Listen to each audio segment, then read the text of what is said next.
Folks, how's it going? Today's interview question is, what are provisioners? How do you define provisioners and what are the types of provisioners? I will just explain this concept and show you nice examples so that you are clear about provisioners. I will show it in working condition. So stay till the end of the video. The provisioner is like if you need to do some initial setup on your instances, maybe install some package, run some shell script, install some software, management tool, etc., or want to copy file from your local place to your remote location, where you are Terraform running from that place to your remote location. You use provisioners, or you want to print some message, etc. So local exec provisioner is invokes local executable, where the resource after resource is getting created. This invokes a process on the machine running Terraform, not on the resource. So where you are running the Terraform, there this local executable will be executed. Maybe after installation, you want to send some message, send email, etc. Remote execution.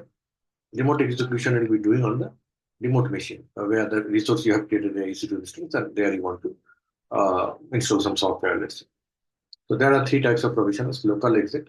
This is the built-in provisioner that doesn't need any other configuration. Remote exit. Remote executable. Built-in provisioner that's not recommended generally. Uh, but for small task, you can do that, and we'll see that in later. And file, it's a built-in provision. So types of provisioner, file provisioner, for example, copying configuration file to a server. Remote provisioner, you want to do SSH and install some software or run shell script. Local provisioner, execute commands on the local machine where Terraform is running, triggering a script on local system or the resource is created. You may want to print some message, send out some email, etc. So file provisioner, you will mention like this. Resource, then you are creating file provisioner where you are copying some file to remote, like the remote server, local file to remote. Remote execution provisioner, you are installing some software, let's say. Okay. Remote executing some software Apache 2. And here you are providing the connection to this, and then provisioner remote exit. Creating a AWS instance, connection, remote exit. But here you don't need to do any connection kind of thing. Okay. And then local exit is just directly under AWS instance example. You created the instance and then you are equaling some command. Okay. And so when to use provisioner, small post deployment configuration, you can use provisioner like copying some file, running some one of the tasks.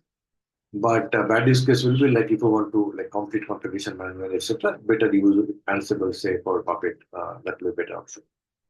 And it should be sparingly used because it breaks the idempotent nature of the Terraform. Because since they execute the task that Terraform cannot track or manage. So this breaks the idempotent nature of Terraform. Let's see example.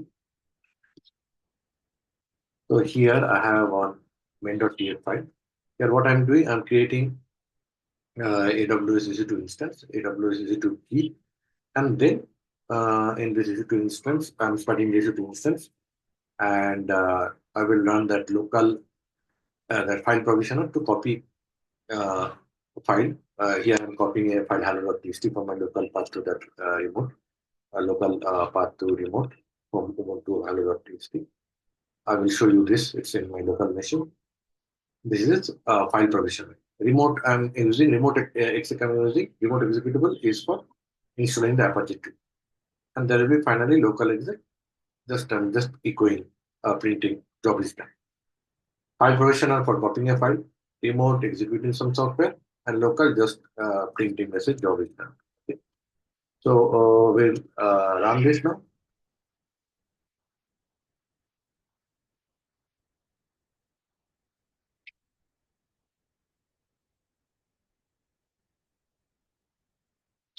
So here two resources will be created, EC2, and I'm creating the key also. And after that, I am running.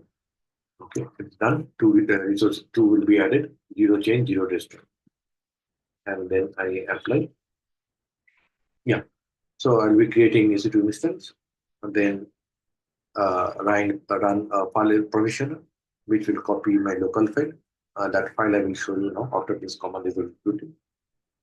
And then I will run remote execution, which will be installing some software, Apache 2. After that, I will run a local execution, which will say job is done. This is the final. I could have sent email also to someone. So this is going on. Instance creation is going on. Maybe meantime I can show you the local executioner ls. Here you can see this hello.txt file is there on my local machine. Hello world. This will be copied using file provisioner.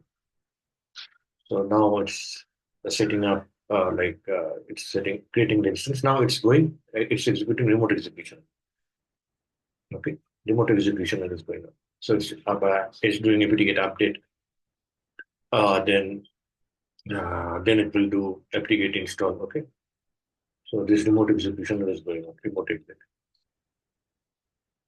Remote exec is going on, and once that is done, it's still going on. It's I think now installing the package. Okay, remote exec is done, and file is also done, and local execution is executed. Local exec, and it's showing job is done. Job is done. So I will just see the what is the IP address of the machine which got created, and we'll try to log into that machine. IP address will be printed somewhere over here. If I scroll a little up, here it will show the IP address. Yeah, this is the IP address, right? So I will try to log into this machine.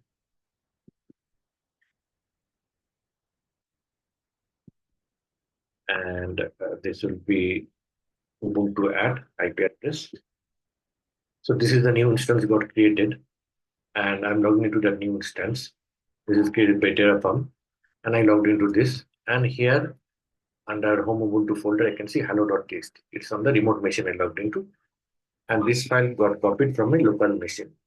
I showed you earlier that this is the local machine. I logged into the remote server. This got copied using file provisioner, and then I can see that remote provisioner has installed Apache 2. So if I run Apache 2, it should say it's installed Apache 2 version. Yes, so it shows that Apache 2 is, I think it's Apache 2 version. Apache 2 version. Apache 2 minus B.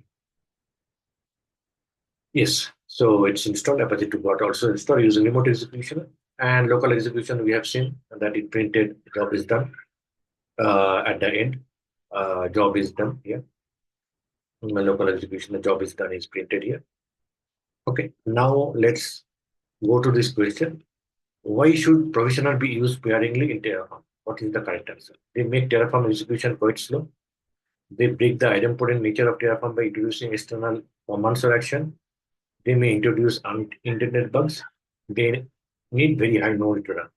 So best answer is this B. They break the idempotent nature of Terraform by introducing external commands. So Terraform is designed to be idempotent. That means that same configuration repeatedly. If we apply the same configuration repeatedly, it should not have any impact. It should not have no additional impact. But provisioner allows you to run some custom script. So if you try to run the custom key again and again, there may be some issue side effect. And Terraform doesn't have any control on that. It cannot guarantee that it's not going to modify some configuration, etc. So this breaks the idempotent. So repeated runs, subsequent Terraform runs might unintentionally modify resources on their configuration because of this provision. And it's difficult to troubleshoot because of that track and debug issues. So it should be sparingly used. For small tasks you can use it, but the detailed configuration management you can use Ansible safe for that. So please like and share my video, and I post questions daily on my LinkedIn page, Devops Interview, and also follow my WhatsApp channel. This is a question I posted on my LinkedIn page, daily quiz, under daily quiz section. And WhatsApp channel, I announce quiz contest, etc. So please follow my WhatsApp channel also.